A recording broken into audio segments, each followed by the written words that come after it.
Welcome to the Hagen Advisory Podcast. I am Rob Castaneris, and today our guest is Ralph.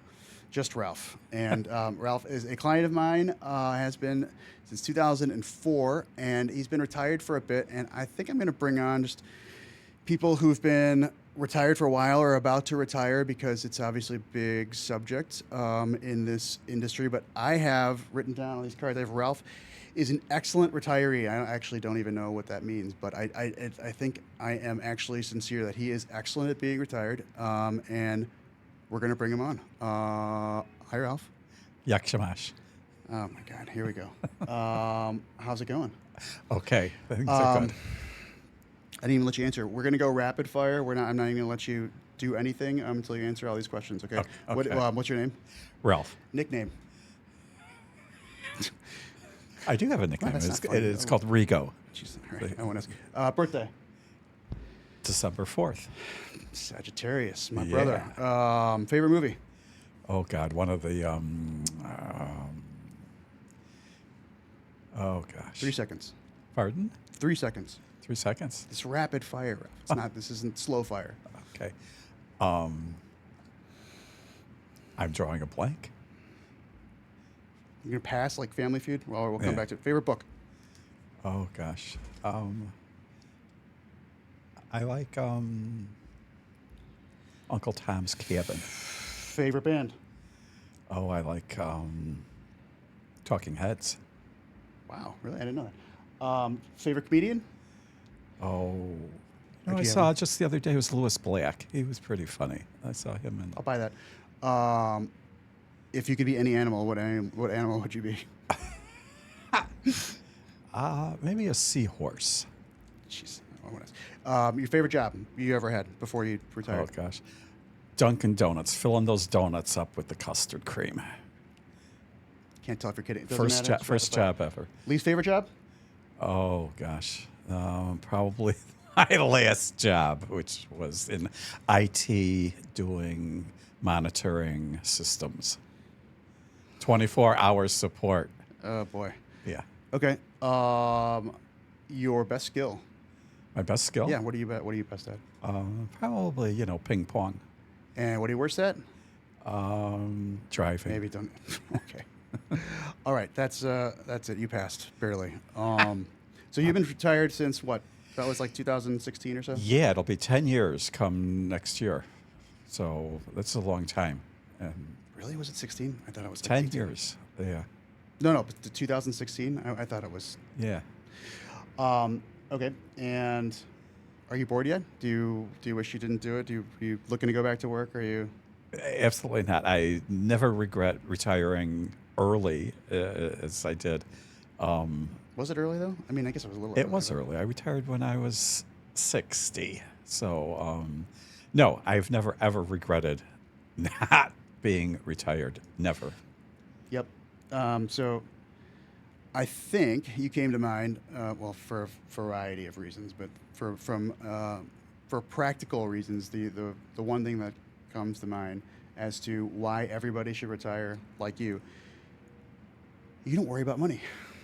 No. And it's it's not like you are, some kind of oil prince or anything over there. I mean, obviously, but you don't worry about money. So and you have very good habits. I could tell for a long time. And this includes, 2004, right? So we were in 2008 together, and 2022, and I didn't hear a peep out of you. And it's not like I heard from everybody, but most people at least once or twice were, on the ledge, and not a word out of you. So explain yourself.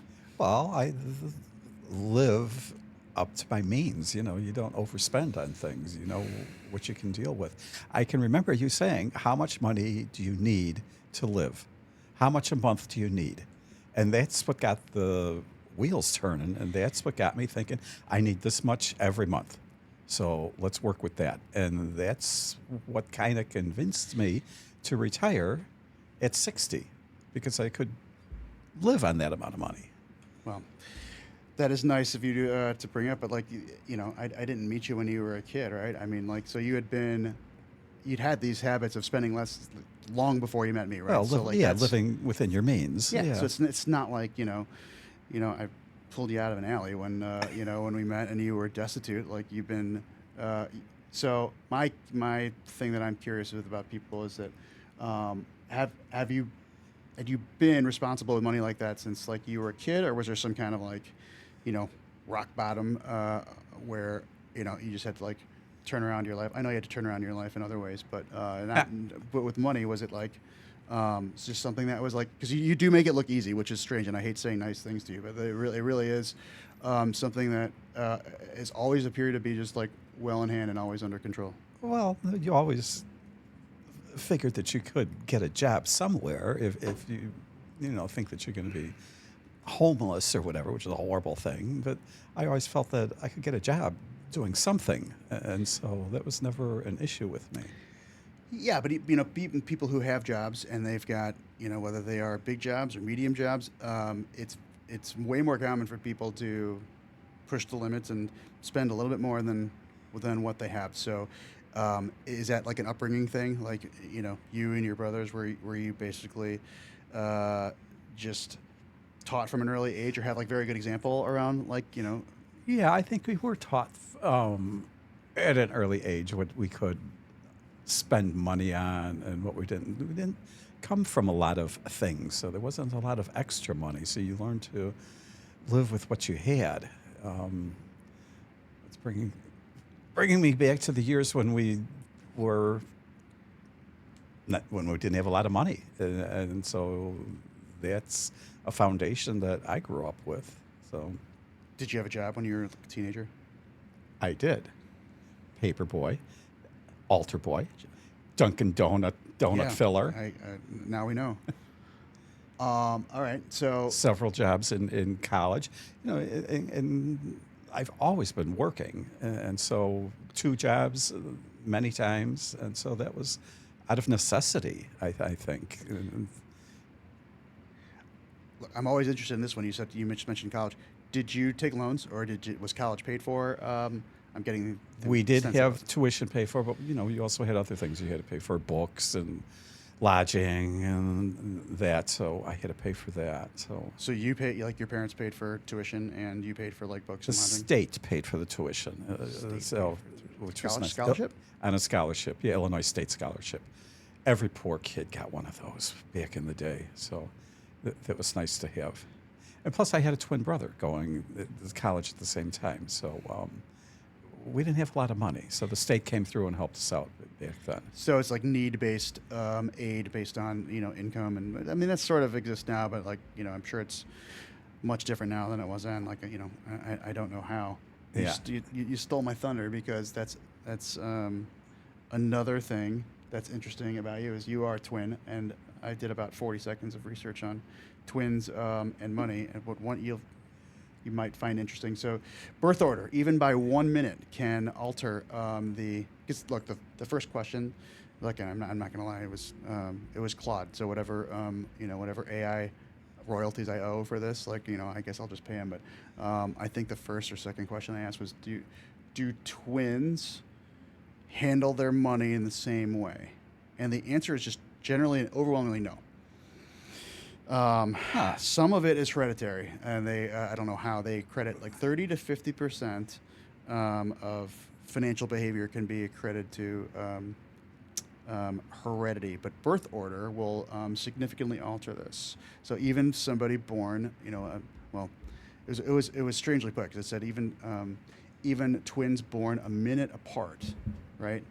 Although I guess what they're saying is like if some twins are maybe born a few hours apart. I don't know how it works, but because then I was like, how can twins be born at the same time? Like, Mm, and somehow you were the third twin. Just two, right? You're not triplets. You're no, because it's you've got 11 minutes apart. right. Between the Well, two you've of got us. 13 brothers, so I was just like, how Yeah, many? and I've got four, so it's like So yeah, so it said that twins, even born a minute apart, can have drastically different viewpoints towards money. And the example they gave was like one could be heavily more inclined towards security and safety, and and the other could be much more hardwired to take risks. So, Yeah, oh, that's compare true. these notes with your brother. You guys can sort this out and figure out who's who and so, which then now begs the question, like, are you and your twin brother like basically wired the same way with your money, or are you guys like way I, I, different? th- I think we are. Of course, he's in a different situation. He's got 3 kids. I forgot to have children. So he's got 3 kids that he's concerned about and worried about. Your money looks different, I think, when you're a parent than if you're a single person. But don't think, I think we're more the same than we are different when it comes to money. For example, we were just talking about a house, and Yeah, we both decided it would be best to pay off that mortgage yeah. on that house because that would save us some interest money. So Did you have that weird like psychic twin thing where like you both thought of it at the same time, and you're like, oh, I was just thinking that the exact same thing. We must yeah, be twins. I finish his sentences for him. That's weird. Oh well, okay. Well, devil's advocate, like before he had kids, did you? Yeah, it's obviously his financial planning is different with kids than Yeah. yours was without Well, kids. But like, no, like did you guys have like similar money habits before he had kids? we did like used cars. Neither one of us were like into let's go. I need a new car. We'd buy just a car that was enough to get us back and forth to school or to work or whatever. So we never had competition between each other. Oh, I've got this. Look at me. That was nothing. That was anything of interest between us. That was silly. Okay. And how about now, 10 years into retirement? Like, are you any more or less worried about money than you were like before you retired? I mean, now you've got it seems to me like you've got, when people like, sort of, I think it takes people 3 years after they retire to sort of get their footing, because I've always thought that your first year of retiring, like fish out of water. You've never done Right. this. You for the first time in like Ah. 40 years or 45 or 35 years, like you don't have a job, you don't have paychecks coming in, and sort of you're sort of figuring out how you're going to be and who you're going to be when there's no money coming in. So like, take out the first year or two, like you're 10 years in now. Do you think about money any differently now than you did 10 years ago when you first retired? No, to be honest with you, I'm not that concerned about the money because I know how much I need to live. Knock wood, nothing medical happens where that changes, but it's pretty much been stable for the last 10 years. It's like if I want to go on an extravagant vacation, I'll save for it, and it just takes time to save up the money for that. And that's just how I've been. And so for me, it's not a concern and a worry. And we've talked about this before. The house that I've got, sell that and use that money in case I need to, in case I live to be 110 and Jesus. have to pay for apartment or whatever, or the old folks' home. So, yeah, those are things that I know are there, but it doesn't bother me. It's like we're planning for that. So, So you're going to move when you're 110. So I should plan for a move in 2066. Is that what I should put in my calendar? should put that on there. Yeah. All right. Well, look, most people are not. I think it's more common, and I think it's like a safety thing. When people run out of stuff to worry about, they get worried. And you are not like that one bit. You don't manufacture stuff to worry about, and that sounds like a like a nasty word choice there, but I think it's way more normal than it is, because I think when people are worried and they are give themselves something to be concerned about, they're telling themselves like, I care, this is important, I am diligent, I am looking after my stuff, and like when we sit together, like it could be 40 minutes of talking about donuts before like money is even brought up. So it simultaneously makes you like a good retiree and someone who I wonder like is anything going to make this guy worry about money. And I'm glad the answer is no. I mean, I just don't see it. And I think that is a nice trait. I think it comes down to what can you control, and there's a lot of things that are out of my control. And why worry about things that you can't control. It makes no sense to me to be, even with the stock market and going up and down. Sure, you're concerned about it, but that's out of my control. And so it's like, I've got other things to do. I'm going to go ride my bike, or I'm going to go to the library. And so if it's out of my control, I don't freak out about it. You are one of those hyper logicals, and it's another rarity because anything that makes people emotional. Money is sneaky up there on the list. Most people won't concede that it is, but it definitely is for most people. And you've just sort of managed to blockade that away from the emotional side of. Well, I don't know. brain. I've got friends. I got a friend. She's all upset about the stock market, so she put a lot of her money into energy stocks, and then those went down. And then she's like all pissed off, and she's like, "Oh, what's going on here?" I'm like, "Well, don't worry about it." Easier said than done, right? I guess. Did she yeah. just do that like in the last few weeks? Yes. Yeah. Yeah. Wow. She's got a lot. I shouldn't say this, but she's got a lot of cash in her cookbook in her kitchen. So. I don't know if that's is that a metaphor, or is does she actually? No, have, she literally like, has cash cash in her cookbook? in her cookbook. Like people would put it under their mattress. Yeah. She puts it in her cookbook. Wow. All right, let's leave her address off of this. No, I'm not going to tell you her off this address. broadcast. Okay, so there's one exception, and I think this is probably like the central thing that I think is I thought was interesting to tackle today, and this was brought to my attention and put in a way that I'll never forget because this is like my first or second or third year doing this. And you would have liked this guy. He was like kind of like a Southsider like you are, but he was just like way flashier. He was like a restaurant guy, and he insisted on me going to the Bulls game like my first year on the job. I'm like, oh, this is awesome, man. Like guys just want to go to sports games with me and hang out. And it was clear he was very successful, and he would have called himself something of a mover and a shaker, as you guys term your generation. Spear me.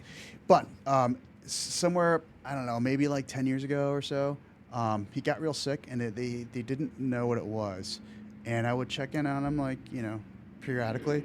And so I guess I didn't learn this a year or two on the job. So maybe it just feels like it because I think about it all the time. He said, Rob, when you are young and hungry and ambitious, you want 1,000 things from life, and when you're sick, you want one. Oh, wow! He was real sick, and they couldn't figure it out. And like, I just thought that was, obviously, and you could tell like he was not like passing that along from like he you could have convinced me like he thought that himself, right? As in like, I don't care about, everything that I've accomplished at this point. I don't care about any of the money. Like, all I care about is not being sick, right? So based on the thing with your eye and getting, the daylight scared out of you, the golden years they're not as golden as what we've been led to believe, or what is that a thing where you're like doubtful that are you saying like these aren't the best years? That can't be what you're saying. Well, sometimes the glimmer in the gold is not there because you're going to run into some physical issues, some medical issues. And if it's not your medical issues, it's a family member's medical issues. Yeah. So sometimes you got to pivot and take care of other people besides yourself. So my feeling is if you've got a chance to do something, do it now, because later on you may not be able to do that. So. And you were starting to do my bidding earlier when you said, retire early while you can. Like that is advice. I think that's probably the number one piece of advice that falls on deaf ears, because it's, like, again, you're kind of a unicorn in this way, like I keep saying, but it is hard for most people to retire unless their hand is forced, which is their job goes away or Right. somebody in the inner circle is very sick, Right. themselves included, right? Yeah. But you did it. You know, there wasn't a fire drill going on in your life when I mean you had the foresights to be like, at 60 I can do it. I have no reason not to. And I think the reason that most people don't do it is because, you're at the most people are at the apex of their skill set and their earning, and so basically to walk away from the peak earning that you've achieved is not it's not a natural thing, and yet you did it. Yeah. So explain that. That's hard for people to do that. And the other thing is, that I know people that are still working later in life, they come up with the excuse that I don't know, I don't have any hobbies. I don't know what I would do with myself. There's nothing, all I know is work. And for a lot of people I know, work defines them. And to not have that work, they're lost. They don't know what they're doing. And that is troublesome to a lot of people. To me, that's a foreign concept. You should have enough interests in other things to go through life and not think that your job has defined you. That's to me, it's goofy. Yeah, and even for people who don't place that much significance on their job, and it's just a job, they like it, but it's not everything to them. I think the other hindrance for people to do what you did, right, which is to leave while things are good and before there's some kind of fire drill. I think people are just afraid of just the notion of like, I've been doing this my whole life, and I think this is some half-baked theory that's not totally done forming yet. Though, it's like I think the older people get in their 60s and 70s, I think change gets incrementally or like exponentially harder as you get north of 50. I bet you the curb goes something like like that instead of like that. Where and I'm going to call you out on something. You're not a total unicorn. You are. I think you are. Well, you're having a hard time moving, right? I feel like that is, and that's you're not a robot, and that's all like you might be hyperlogical, but like that's also a thing that is natural and normal, right? Like how long have you lived in that house? Like 30, 35 years. Yeah. And it's a nice neighborhood. I get along with the neighbors and everything. The location is great. There's no real reason to move except that I don't need to live there. I can live anywhere. Is that really the only reason? I mean, I know I've brought it up, and like, so why not just tell me to be quiet when when we talk about moving? Like, Rob, I don't need to move. I'm not going to move. I'd be like, oh, okay. That house does need to be sold at some point. Why? It's devil's advocate. This like, what happens if you don't move? Well, then I would imagine then they would have to have jobbers come in and sell everything in the house. It's like I told you, I forgot to have children, so I don't have anyone to give that house to. There's nobody that wants that house. Yeah, but that's not your problem, right? After I guess I'll be dead. yeah. What? I mean, I'm halfway serious. Like, what do you care? It's rude. It's just fucking rude. To who? To who? To my family, to say, here, you deal with all Do you really this. think that's rude? I think they're going to be like more inclined to like, where does Ralph want this stuff, and what would Ralph want us to do with it? And so you're thinking it's going to be like a burden. No one wants your shit. No one wants your shit. So then it's your responsibility to preemptively get rid of it. I kind of think it is. It's awfully considerate. I think it might. I don't know. Feels a little far. Well, why? Why would you do that to your family? Like leave stuff for them? Because no one wants your shit. I don't know. Because they want you to be comfortable in your golden years that apparently apparently aren't so golden. Well, yeah, and I can be. It doesn't. I'm not tied to the house or anything. So it's like, and that house is big. It's huge. I don't need all that. Okay. I mean, it's subjective, right? Like, yeah, you don't need to have 10 pairs of jeans either, but you got more than one, so why not just get rid of? I mean, maybe you need 10 pairs of jeans for reasons that we probably can't talk about on camera. But like, wow, I never knew that was the reason. That was really the only reason that you were thinking about moving. I mean, the only one that I had was like, I thought you actually didn't want that much space, and you wanted to like move closer to the city and like have a different. Well, those are options also, and I probably should look at that and think of that. I could live by Sox Park. I would love to be able to walk to see a baseball game during the season. To me, that would be great. But even now, you're saying. First of all, you use my least favorite word, right? Not that one. Should, like, you're saying that like you've got some duty, and that makes sense, right?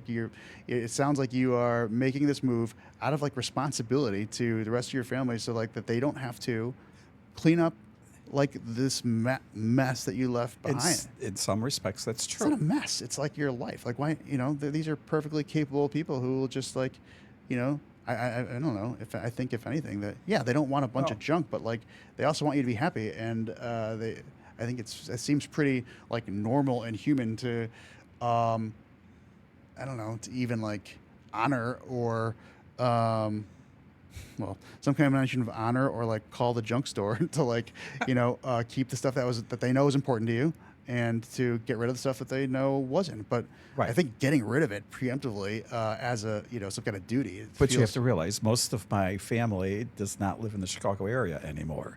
So for them to have to come and deal with that, that's a hardship for them. North Carolina, Missouri, why would I expect them to spend months, and it would take months, cleaning out all the junk in the house? That to me is inconsiderate. How does it? So that changes if you live in an apartment because you just have less stuff. Well, I would have a lot less stuff in an apartment, that's Okay. for sure. All right. Why not just stay where you are and get rid of a bunch of stuff? Well, that's what I'm doing. That's what Are I'm you doing. though? Are you right though? now. I am. My goal is to fill the garbage can up every week when the garbage man comes on Wednesday morning. I want that trash can filled to the top, and so that's one of my goals for the week. And I am slowly but surely getting rid of a lot of stuff. So All right. So, I mean, I knew you liked it there, but like, I didn't. Honestly, till today, I didn't know like it was your absolute preference to stay there. And so now, like, I almost kind of like want to totally get rid of the idea of moving, because you know your neighbors and you're comfortable there and you like it there. I am. All right. Well, But they'll be gone too at some point. It's like I'm one of the younger ones on the block, so and I'm not that young, so they're going to be gone at some point. I don't know. And we talked about that too. The money that I'll get from that house would be nice to have when I'm 110, true. and I may need that money. So, Well, I mean, you can always just. but there's owning a house that's 110 years old is a lot of work too. A new roof, a new porch, a new garage. I went to Menards to get fertilizer and for the grass. That's a lot of money that adds up for support of a house. So not having that wouldn't bother me. Plus, living in an old folks' home wouldn't be bad, because they would have meals prepared for you, and I would like that.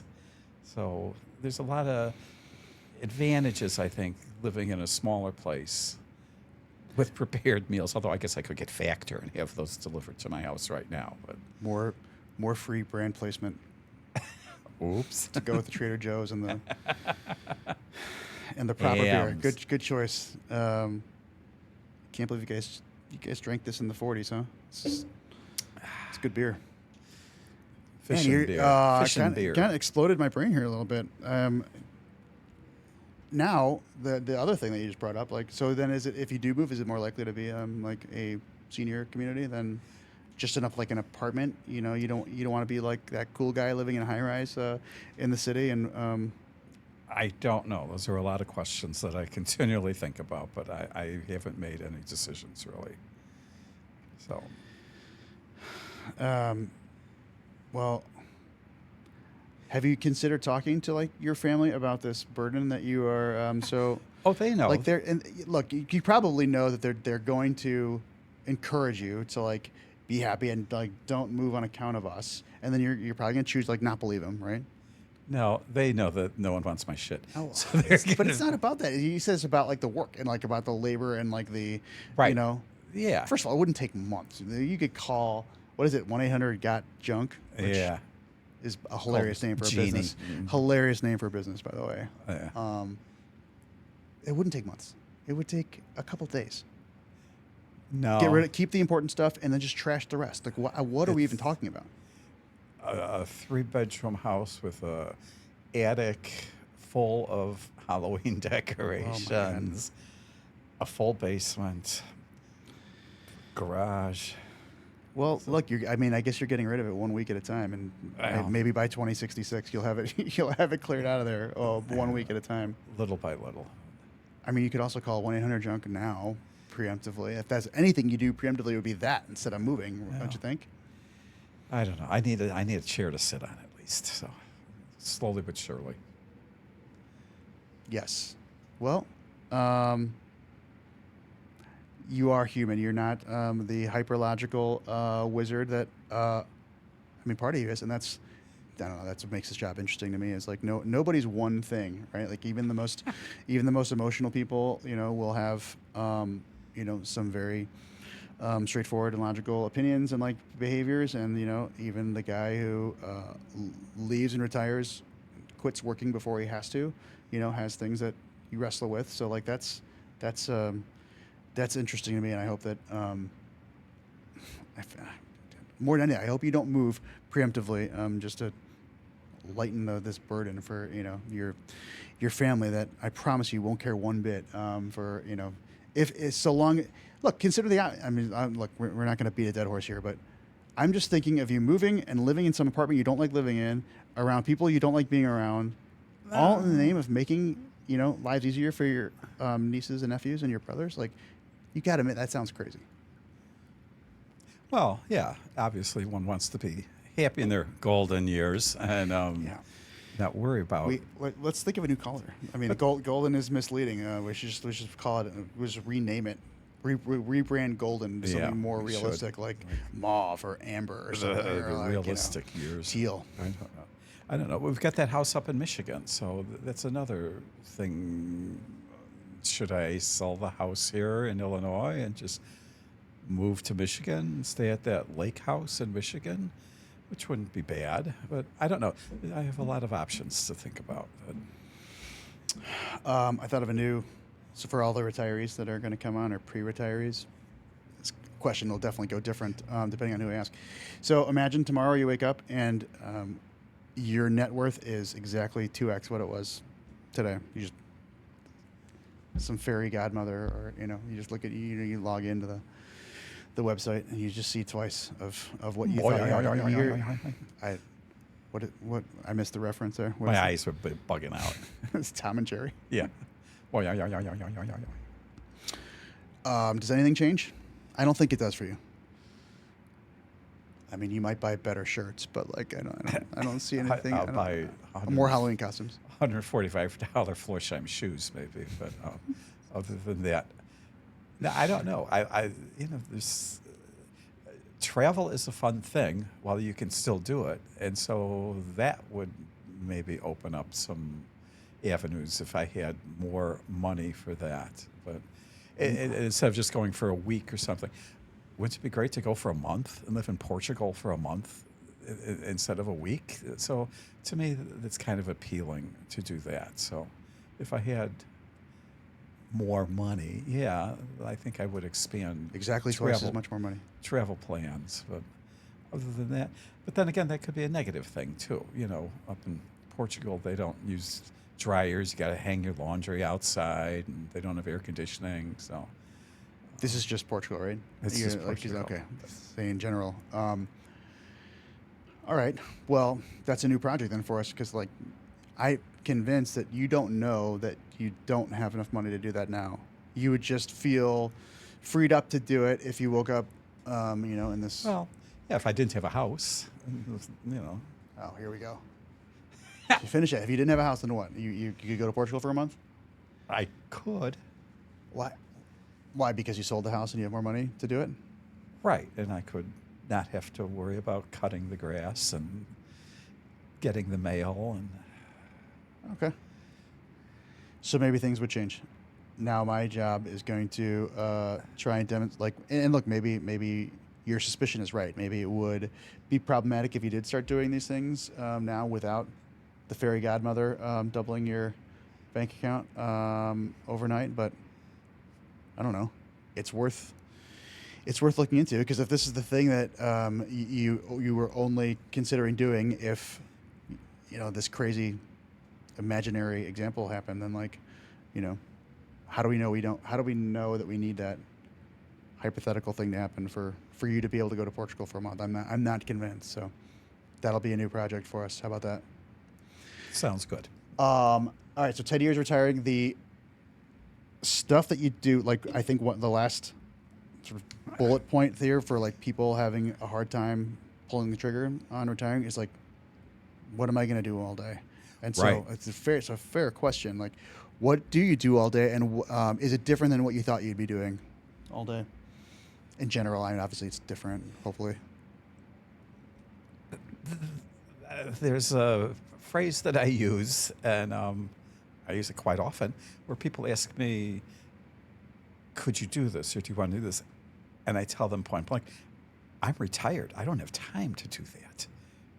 Which is true, because I don't have wait. What do you mean? People are asking you to do what? to do certain things. Like, could you go and pick up,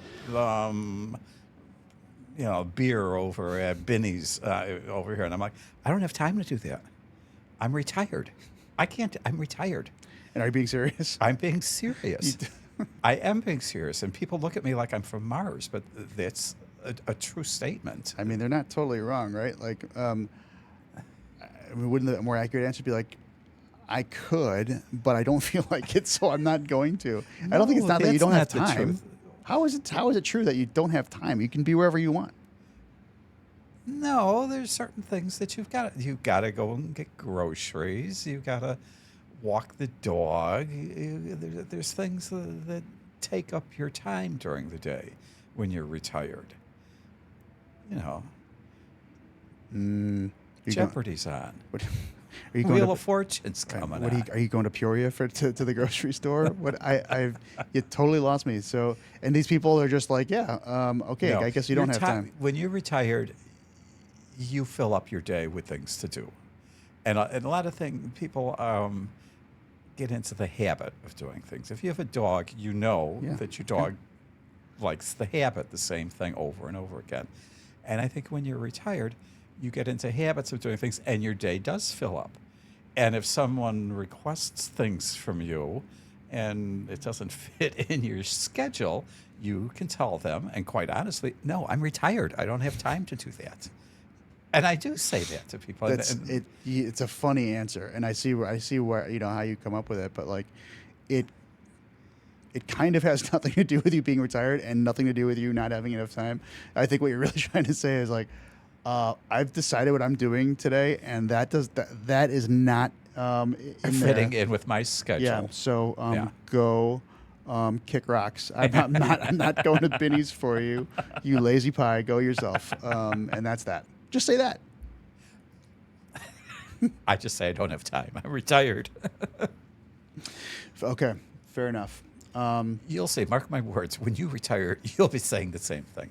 And again, a lot of it has to do with habit and being in the habit of retirement. And people get pleasure from that.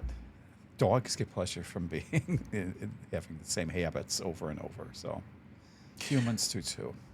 Well, I mean, that's like the ultimate pot calling the kettle black that you just bring up, because I'm just super lucky that like I honestly, like, I don't think I'm going to retire, because like I met a few lawyers when I first started working for the bank, and they 3 different lawyers over the course of like 5 years.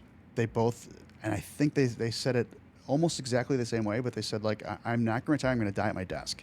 And like, and I was like, oh man, that sounds awful. And it sounds like kind of depressing, but like, I like sort of kind of get it, because like, I just like doing this. And so like, I'm going to be doing this job like from the back of a patio, or from an infirmary, or from a senior, right? Like, just because this is, I mean, I just like talking to people about their money, and like, I don't know, brainstorming ways to do it better, and to like alleviate, I I guess just like being useful. So Yeah.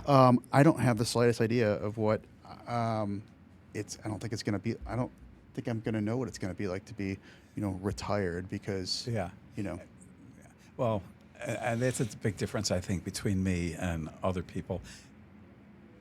I didn't necessarily like my last job that I was working at. So for me to leave that, it was easy. I know a lot of people that like their job and don't want to leave, and that's fine. yeah, That wasn't for me. That wasn't my story. And I know people that are working now that don't want to leave because they're making more money than they've ever made in their life, and it's so much money they can't. Well, they can say they can't afford to leave, but it is a ton that's of what they money. tell themselves though. Right. Uh, That's what they tell themselves for not being able to pull the trigger on it, which is, it's fair. It's the same thing as you telling your friends you don't have time when you're retired, which Right, is right. And so that's a big thing. Do you like what you're doing? Yeah. Or is it not the best thing that you enjoy? Yeah, I think the group of people we're talking about, and I have a few that jump off the page for me in my head. It's like people who are indifferent, like ambivalent about their job. It's fine, right? I'd rather not do it, but I don't hate it, and I'm gonna stay because what else would I do? And Yeah. so they flood the brain with like reasons.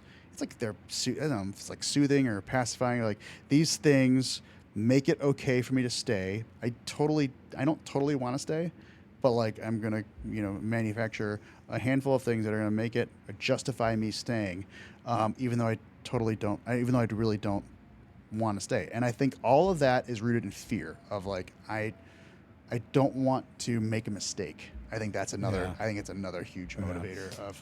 But watch out, because things will change. Things are going to change. If you're working for somebody, there's ageism that's going to come up.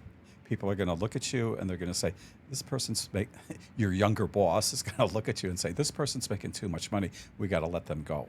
So you may be happy now and everything may be good now, but there's things that are out of your control that can make your life not as pleasurable.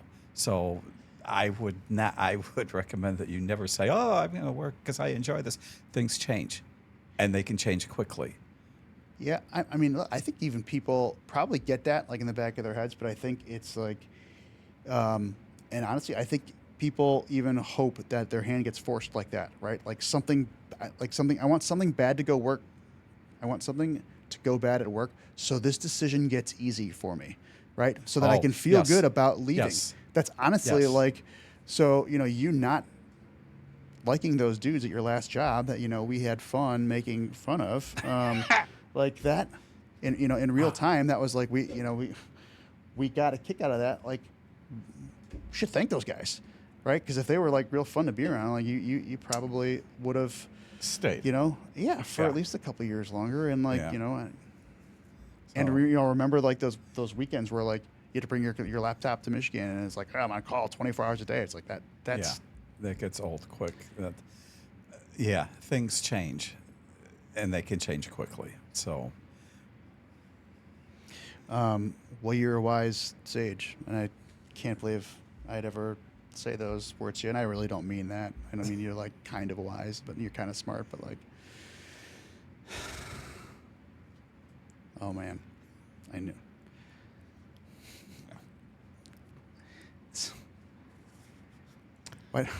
Why does the hat have to? Why does the hat have to go with it? I don't. it's a trucker hat. It's just the whole thing. We're gonna keep this in. I don't know that we should. No, I but we're definitely gonna keep it in. It feels a little mean spirited too. Maybe it's not. Maybe it is. I don't know. But I don't know. I'm good with it. Well, maybe look. Maybe I keep doing this. I do enjoy doing this. Hopefully, you can tell because I don't know. I've known you for 20 years, and there's other people that I've gotten to know like that well and for that long. And I am always curious about what makes people tick. And I think and I hope that people will learn from what it's like from a guy who's now been there for 10 years. From one of these, we're both probably imagining like people that are not having the easiest time pulling the trigger, quitting work, and I brought you in because you are definitely good at being retired because you don't worry and you have fun and you don't belabor not having enough money and you have fun and minus the eye thing, like you're staying healthy and this is I would definitely this first 10 years is like a win. So Yeah, people have a hard time, I think, having money coming into their bank account, and then when that stops, and all they see is money going out of their bank account, they kind of freak about that, and that's not something you should think about.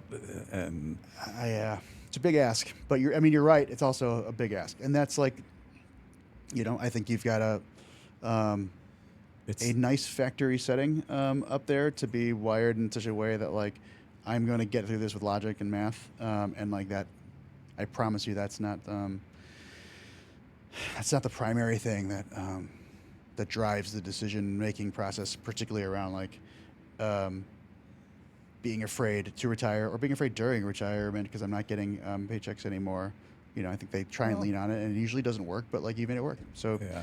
I think this is a good job by you. Your advice of how much do you need to live every month was really, I think, what got the wheels clicking in my head. I'm thinking I realistically need X amount of money. Can I get that money every month? And we talked about that. The three stools of retirement, the IRAs and your savings and a pension, and it could work. We've made that work. And until you forced me to look at that, I probably would have still been working. But I realized how much I need, and you said we can make that happen. Remember the Federal Reserve Bank threw in all that money for a couple of years until Social Security kicked in for me. So that worked out really nice. And that was a unique situation that I don't think a lot of people have. But for me, that worked out. I'm gonna have to get better at these exits because we were like 4, 5, 6 minutes ago from wrapping up. I'm glad we didn't, but I'm sorry. no, I let it go. I've got mush mouth. No, As long as I run off at the mouth. I'm losing the. I can't find the expression that I'm supposed to use here. But anyway, thanks for coming in. It was pleasure. fun. I hope you come back, and maybe we'll come back next time. Maybe we'll sit you with somebody who's having a hard time pulling the trigger, and you can give them your wise guidance. Just do it. It's not so golden. So, all right. Well, thanks again, my man, and that is all for today. We will see you next time.